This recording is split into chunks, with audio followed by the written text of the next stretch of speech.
মাসে এসে ত্রিবেণী ইরা পিঙ্গলা সুষমা। এই নদীর জোয়ার ভাটার যদি আপনি বুঝতে পারেন তাহলে আপনার আর ভাটা লাগবে না। ওই ভাটা আপনি করবেন। আপনি যদি এই নদীর জোয়ার ভাটা চিনে চলতে পারে, ওই ঘরে আপনার যাইতে হবে। একজন চক্ষুষওয়ালা গুরু যদি না ধরেন, সম্যক গুরু যদি না ধরেন, তাহলে সে আপনাকে বুঝাইয়া দিবে না। কাগজে পড়াপড়ি করে কখনো আপনি পাবেন না। কাগজে চিনি লেখা, মিষ্টি লেখা, ওইটা যদি চাটাচাটি করেন তাহলে কি মিষ্টি লাগবো?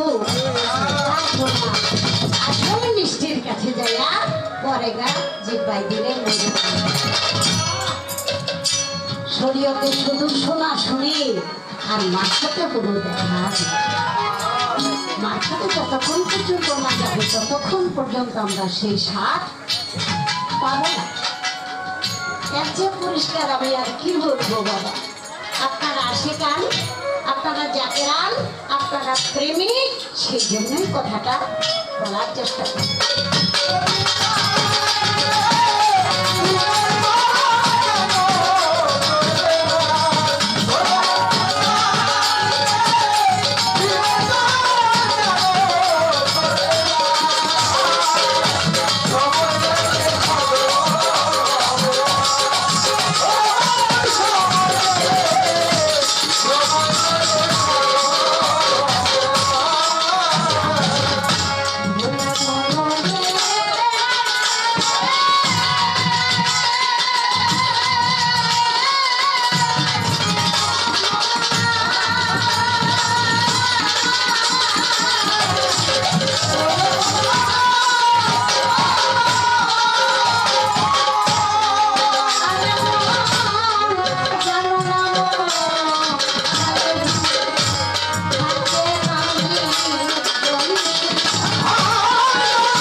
আসলে এই গানটা হলো আমার জন্য।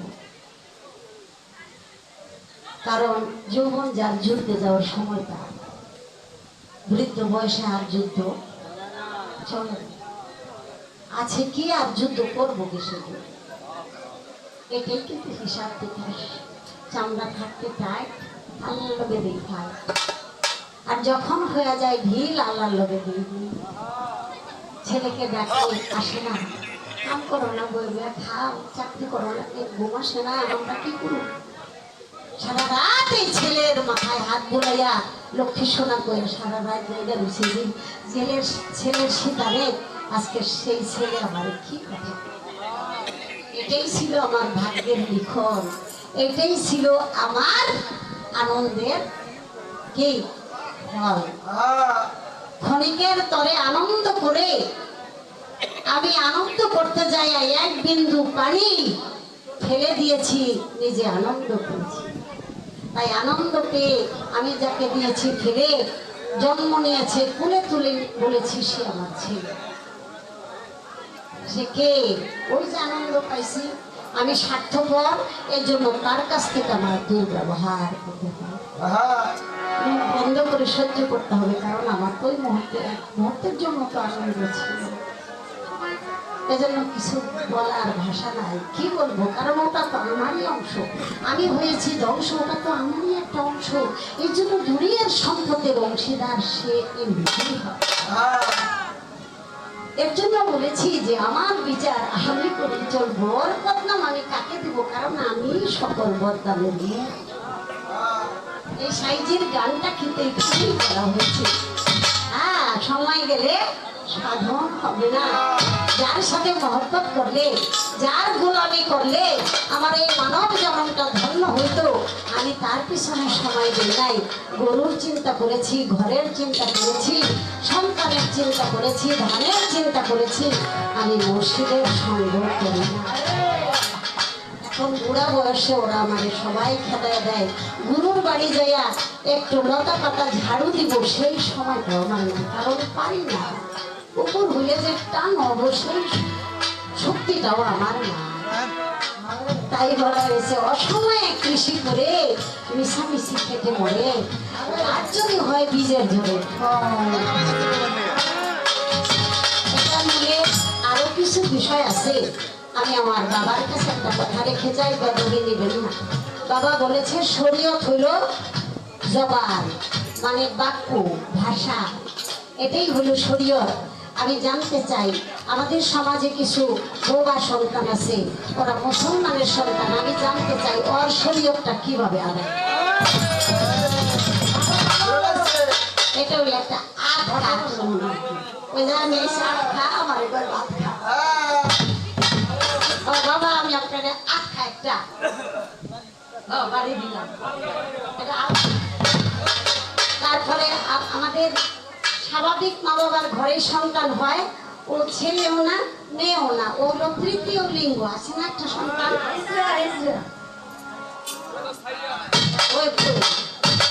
আমার কষ্ট হয়, আমার কষ্ট হয় আসলে।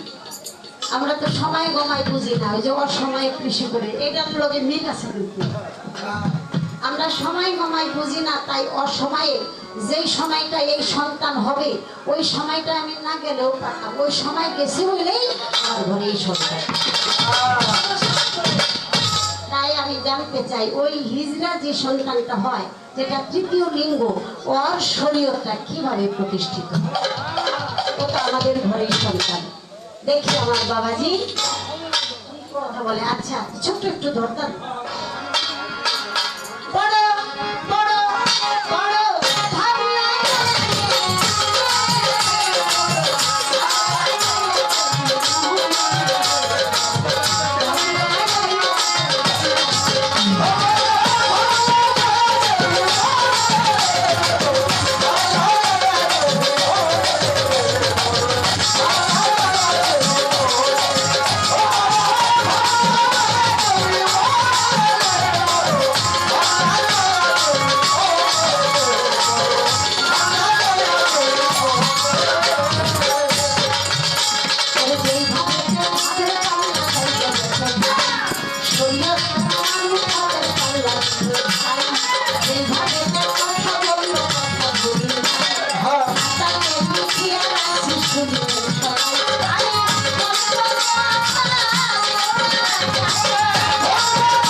ওই কথাটা শুনি নাই আমি বইয়াছি হয়রান এই কথাটা কেন বললেন আমার বাবাজি এই কথাটা বলায় আপনার শিখছে পাগল যারা মসজিদ ঘরে যাইতে চাই না তারা এই কথাটা শুনি নাই আমি বইয়াছি কিসের মধ্যে মানিক বাবা বইলা গেল কি ওরে গরম ভাতের কাঁচা মরিচ পাতা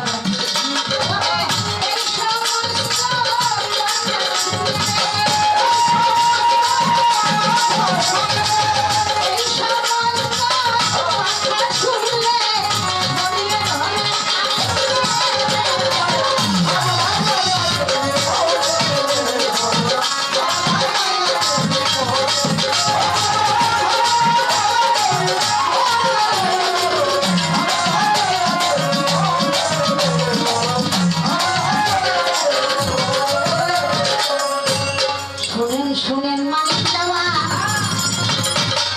আপনি কোন জায়গায় দিছেন খোসা এখন তো কথায় আমার বাইর হইয়া যাইব মসজিদ ঘরে যাইয়া কবে কার হয়েছে ভালো কি আমার মাওলা আলী করিমুল্লাহ ওয়াজহু মসজিদ ঘরে নামাজে গিয়েছিলেন সেই মসজিদ ঘরের নামাজ অবস্থায় আব্দুর রহমান তার পালক বেটা বিভিন্ন প্ররোচনায় করে আমার মাওলা আলী রুকু সাজদায় তার পেটের মধ্যে খন্ড তাই নামাজে তো নিরাপত্তা দিল না মসজিদ ঘরে তো নিরাপত্তা দিল না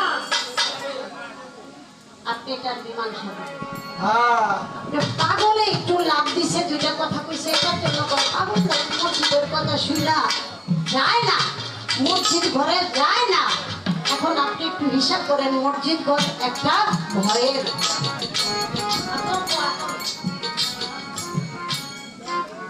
আরেকটা কথা আছে আপনি দেখেছেন হযরত উমর কাজী রাদিয়াল্লাহু তাআলা তাকেও মসজিদ ঘরে হত্যা করা মসজিদ ঘরে তাকে হত্যা করা হয়েছে যে নামাজ পড়ে সেও মুসলমান যে হত্যা করছে সেও মুসলমান তাহলে এক নামাজি আরেক নামাজির হাত থেকে মুক্তি আপনি দেখেন কে কবে কবে কোন পাগলকে মারছে করে দিলেন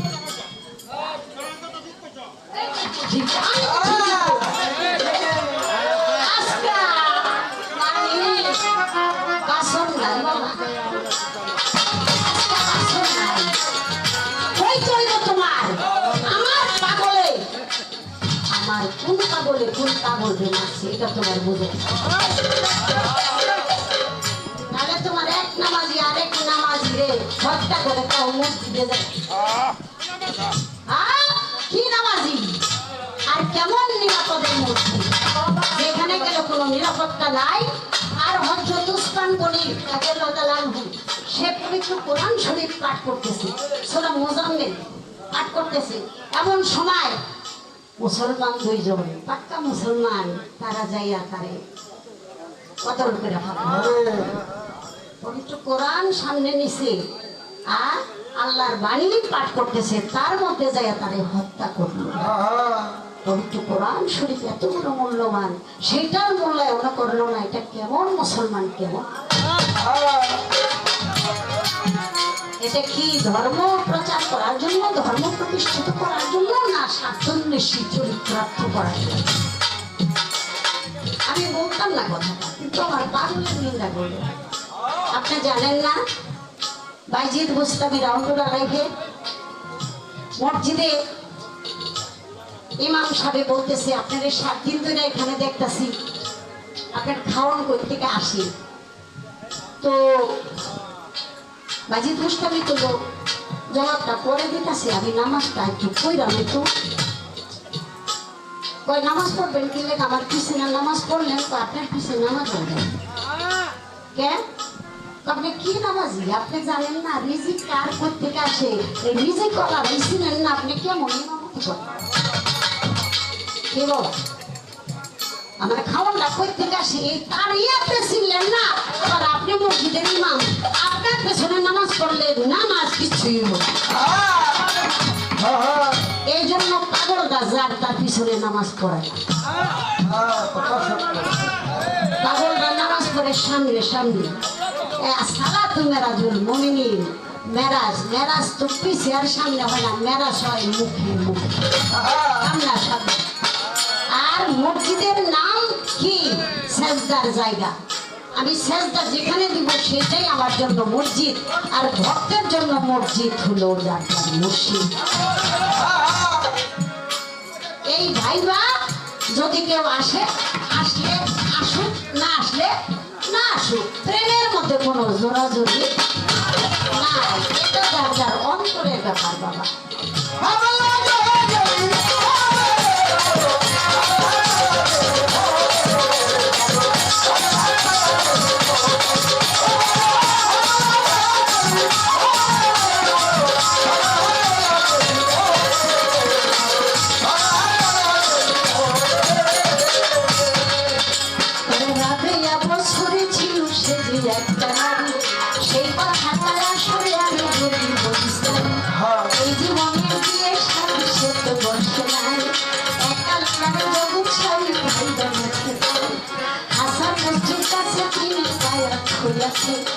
তাই তো তিনি আবার দিকে রওনা হইছে, আমার ঘুরিয়ে দিয়া তুমি আবার দিকে যায়। সেই কথাটা বলবো আমি শুনিবে সবাই, এইভাবে যাইতেছি আমার ঘুরি দিয়া, গায়ের চামড়া উঠে গেল বলতেছে ভাঙিয়া, রক্তাক্ত মরুর পর হইল যখন, সেই কথাটা বলবো আমি শুনিতে বারণ।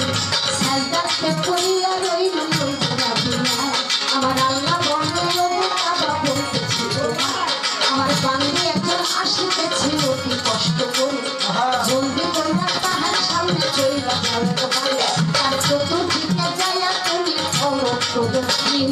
আজকে তোমায় আদেশ করলাম শুনো হে মুমিন, ওরে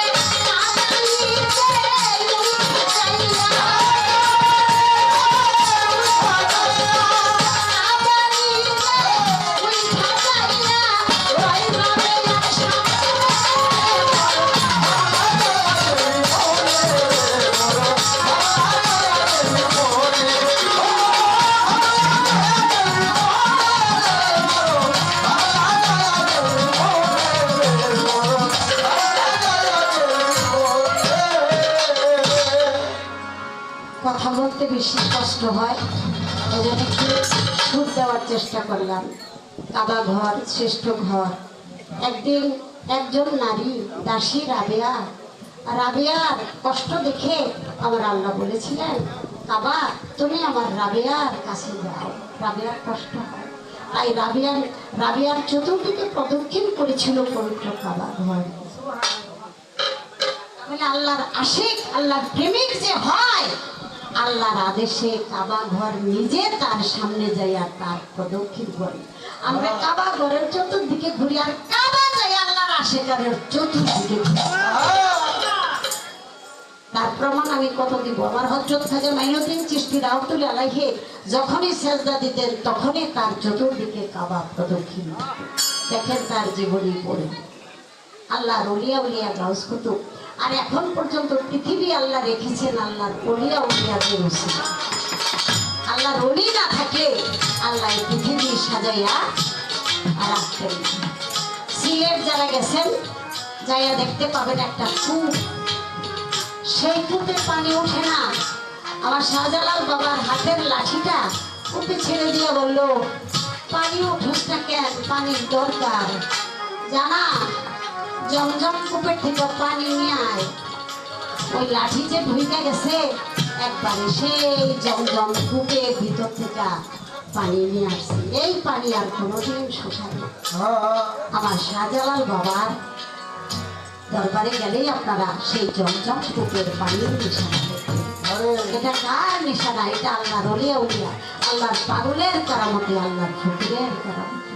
আপনি একটা কথা এমন ভাবে বলেছেন, আমি তো শালি বাবার মাদারি থাকি, আপনি বলছেন শালি বাবা সে নাকি মসজিদ ঘরে ঢুকছিল।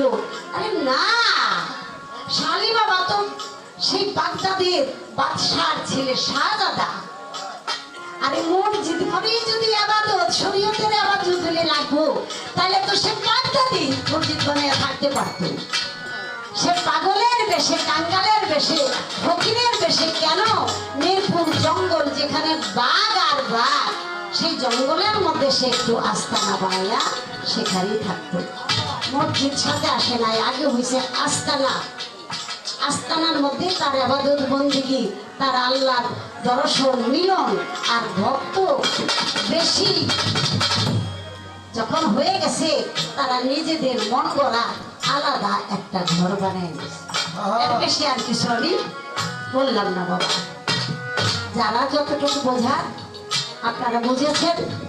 মাঝে মাঝে মানিকগঞ্জ, টাঙ্গাইল শুনতে পাই তরিকার জগতের মানুষকে আঘাত করে, হেনস্থা করে, অবহেলা করে, মারে, কষ্ট দেয়, তখন কলিজাটা ভাঙা যায়। সে টাঙ্গাইলে ওরা ঢুকলুকি। টাঙ্গাইলের মানুষকে এই মৌলবাদীর দলেরা মিথ্যাচারিতা, জান্নাতের লোভ লালসা ঢুকায় কেমনে? তারা সেই লোভ করেই আল্লাহ তো কই দিছে, লোভীর জন্য জান্নাত হারাম, ভিতুর জন্য জান্নাত হারাম। যারা লোভী তারা হলো নারী চরিত্র, কোন লোভ লালসা আল্লাহর প্রেমিকের মধ্যে না। কাম, ক্রোধ, লোভ, মায়া, মদ, সূর্য, এই ষড়টি পশুকে আমি যতক্ষণ পর্যন্ত কন্ট্রোলে, নিয়ন্ত্রণে আমার মাঝে আমি যখন তাদেরকে পদানত না করতে পারবো, ততক্ষণ পর্যন্ত আমি মনুষ্যত্বকে প্রতিষ্ঠিত করতে পারবো। এটাই হইল আমার মূল দায়িত্ব, মূল ডিউটি। যখন মাধ্যমের দেশে চলে গেছেন, গুরু হয়ে গেছে, আপনার সামনে শত সুন্দরী নারী উলঙ্গ করে যদি শোয়া দেয়, বিন্দু পরিমাণ আপনার দৃষ্টি সেদিকে যাবে না, কারণ আপনার দৃষ্টি শুধু মুর্শিদ প্রেমের মগ্ন। মুর্শিদের রূপের কাছে আর কোন রূপ। আর এখানেই কথাটা বলার চেষ্টা করলাম, অমূল্য ধন এটা হলো ভক্তি, বিশ্বাস, প্রেম। আমি এই ভক্তি, বিশ্বাস, প্রেম আমার মুর্শিদের চরণে অর্পণ করে দিয়ে আমি অমূল্য ধন পেয়েছি, সেটা হলো আমার মুর্শিদের দুটির চরণ। এটা বাজারে দিয়ে কোনো মূল্য হয় না। আমি সংক্ষেপে কথাটা বলে দিলাম, আশা করি শেষ। আর সে বলেছে ওই যে আরাম, ওখানে হলো ইউসা নবী। আর ইউসা নবীর যে তালুদ বাদশা ছিল, সেই বাদশা ওই ইউসা নবীর বিরোধাচরণ করেছিল। তখন আল্লাহ তাআলা ইউসা নবীকে আয়াত পাঠ করাইয়া দিল, বলল তুমি জানাইয়া দাও লোকেরা যারা আছে তারা জানো আমি আল্লাহ ছাড়া তারা কোনো জালিম অভিভাবকের অন্বেষণ না করে। কথাটা হলো যে তালুত বাদশার প্রতি কারো অনুসরণ করার জন্য নিষেধ করা হয়েছে। এটা হলো এই উদ্দেশ্যে, এটা হলো দয়াল নবীর বহুত আগের ঘটনা। পরবর্তীতে সূরা আরাফ দয়াল নবীর উপরে নাজিল করা হয়েছে। কোন নবী কোন কোন কারণে কোথায় আসে, এটার মধ্যে কোনো বিষয় নাই, মারফতও নাই, না আছে শরীয়ত। এটা হলো আশা করি আমি কথাটুকু বলার চেষ্টা করলাম। আমার আর কোনো জিজ্ঞাসা নাই, কথা বেশি বলে ফেলছি বাবা, আমাকে ক্ষমা করে দিবেন। আমি এ পর্যন্ত কথা রাখলাম। আর এখন ছোট্ট আরেকটা গান না করলে ভালো লাগবে না, সে গানটা প্রশ্ন শেষ হয়ে গেছে না?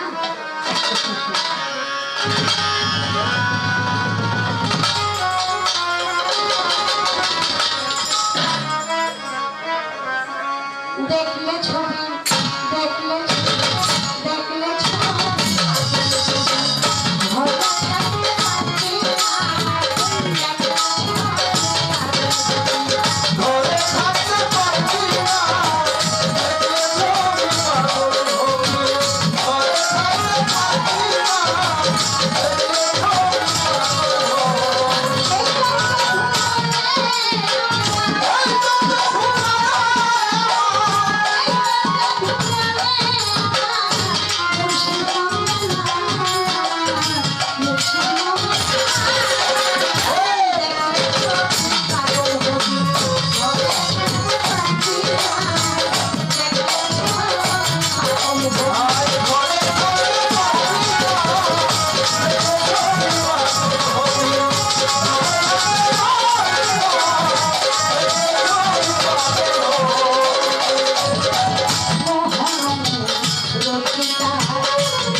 বলার চেষ্টা করলাম।